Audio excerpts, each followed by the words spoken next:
Yo, what's going on YouTube? It's your boy back here with my YouTube video. And in today's video we're gonna be doing my thoughts on Cyborg in the Snyder Cut. So yeah, if you haven't seen it already, I've already done videos on two other members or people in the Snyder Cut that we see arguably have big changes between the theatrical cut of the Justice League and the Snyder Cut of the Justice League. So yeah, in today's video we're doing Cyborg. I previously done The Flash and Steppenwolf. I think I'm going to be doing Cyborg, and that's going to be the last one. At least I want to see how these videos do, because I've yet to post them yet. So I recorded this a bit ahead of time, so I want to kind of see how they do, and I don't know. It depends. It kind of depends on if I need another video or I just feel like talking about them.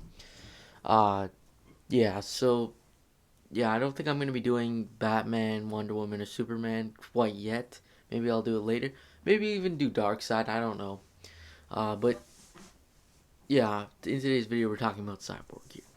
So yeah, just to be clear as well is I will not. I'm talking about Cyborg in the Snyder cut only.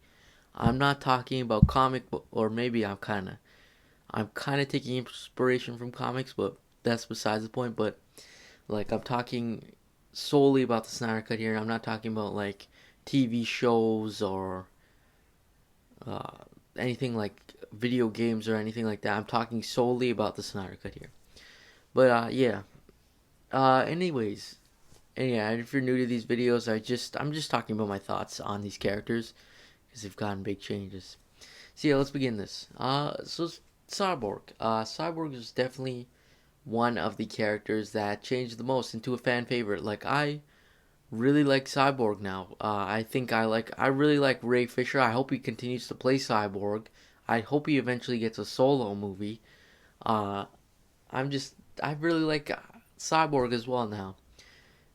In the Snyder Cut, I think he's one of my favorite characters in the Snyder Cut. Uh, Much more improvement too on his scale. Back in the theatrical cut, he wasn't really he was in it, but it was didn't he didn't have much backstory other than he was. I don't even know if they said it, but like they were like, he was in an accident. His limbs are off. He got the mother box on him now. Uh, that was pretty much what happened in the Justice League, and it made him look like pretty much like he was made to look like he was some kind of teenage, not teenage, but like he was a teenager, kind of like a teenage guy who doesn't fit well in society, or not society. That's like he doesn't fit. He's like scared of the world, kind of thing. That's what it really meant in the theatrical cut. And in all honesty, I wasn't a huge fan. I was a fan, but I wasn't a huge fan. I like the character of Cyborg, comics, video games, and everything like that. I like the character of Cyborg. I have no problem with him. It's just in the theatrical cut, I wasn't a huge fan. I was still a fan. I liked him better than the Flash or something like that in theatrical cut, and I still do like it in the Snyder cut. But yeah, and then we fast forward to the Snyder cut now, or the Snyder cut changed or whatever. Uh, it just builds up so much character development. His character development's on point.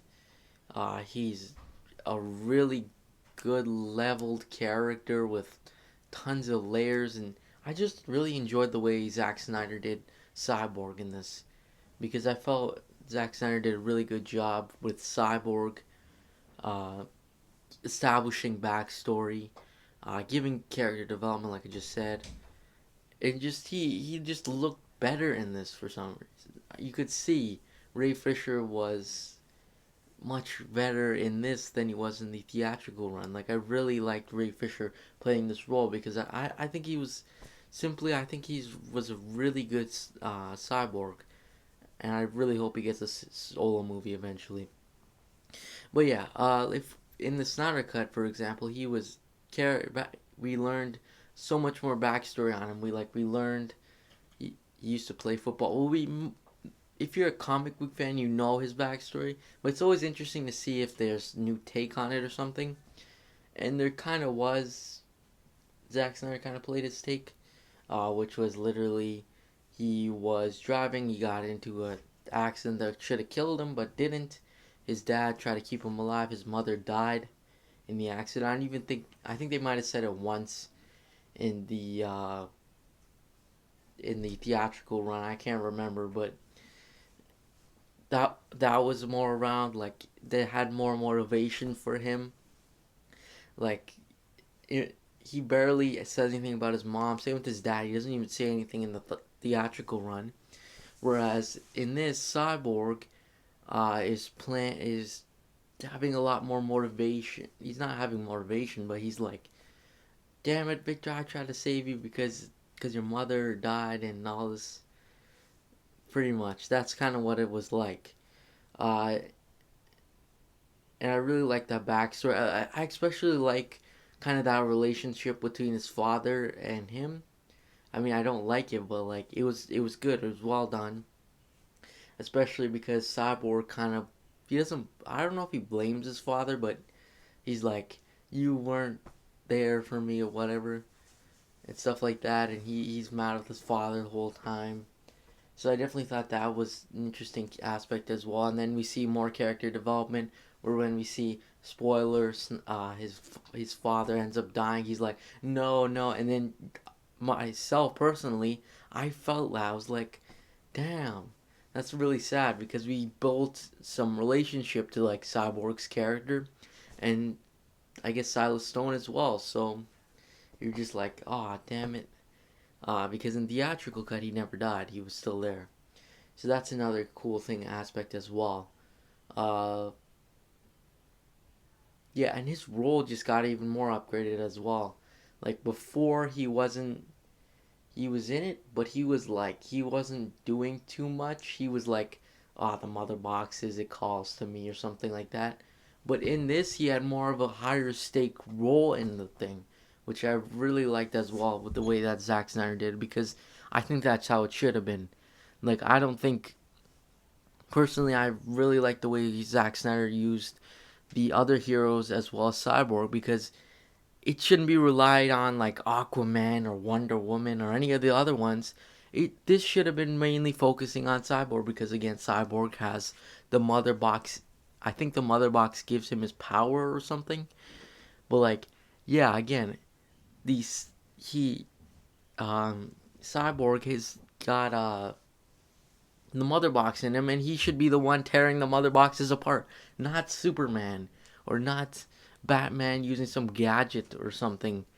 I thought that was a really cool aspect as well in his role and it's just character development because we kind of see him shift from like a guy who he doesn't hate the world but he's like scared of the world kind of to a guy who just doesn't not really caring and he's like willing to risk his life to fight for the world and stop Darkseid from reaching the world and it's just the character development was so good and I felt like Josh Whedon did a absolute shit job with Cyborg in the first movie or the theatrical movie. Sorry, I just that's just my opinion. I think Josh Whedon just screwed up Cyborg or screwed Ray Fisher pretty much, and I just don't like that at all. I think Zack Snyder did an excellent job on Cyborg. I think he did a really well put job, and I most definitely want to see a solo movie for Cyborg. I'm still a little bit mad that we didn't get a Cyborg solo film because I really would have enjoyed that as well. But sadly, we don't get it, or we could still get it. I'm still optimistic and hoping we can still get a Cyborg movie eventually. But like, yeah, personally, I solely want to see Ray Fisher playing this role. I do not. I knew there's like some rumors or something that Ray Fisher was done with Cyborg's role, but I think that's just stupid. I hope Ray Fisher plays Cyborg for a while because I don't want to see anyone else really playing the role. I think he's like a really, really cool character. I think Ray Fisher, the role of Ray Fisher was awesome. He's a really talented actor as well. Uh, yeah, and then Cyborg as the feel of Cyborg, the looks. He just looked cooler, honestly, in this. Like, especially when he was like flying around and he was like putting on that face shield. That looked sick. That was really well done as well, from the visual effects team as well. And just the dialogue for Cyborg was so much more better. Like, uh, when the in the Snyder cut, he's more like optimistic, kind of robotic, mixed in a little bit of robotics, uh, and just showing some signs of how he is in the comics and stuff like that. And he's not like some robotic kind of dude, kind of thing. Whereas in the uh, the theatrical cut, Cyborg was talking like a robot the whole time and looking like motionless pretty much, which I was really disliking. I despise that, but yeah. In terms of comic accuracy, like I said before, comic accuracy is not everything. Uh, I would like some comic accuracy, but I'm not one of those people who are like comic accuracy that, comic accuracy that. So I'm just like, it doesn't really matter. But I think Zack Snyder arguably puts some comic books to use for Cyborg. Just with the way he kind of acts, because there's two different ways he kind of acts. Like I'm pretty sure he's like there's one where he's like late 20s, and then there's one like when he's a teenager, when he's in like the Teen Titans and stuff.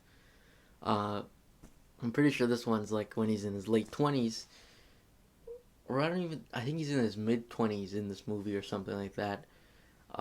So yeah, you have to adapt into that as well, in terms of seriousness, in terms of his joking around, because he has a few jokes as well. Like I could see Flash and Cyborg joking around and stuff. I had a few laughs at Cyborg and stuff with some of the stuff he was saying, which is funny. But yeah, other than that, uh, yeah. Anyways, comment down below what you guys thought of Cyborg in the Snyder Cut.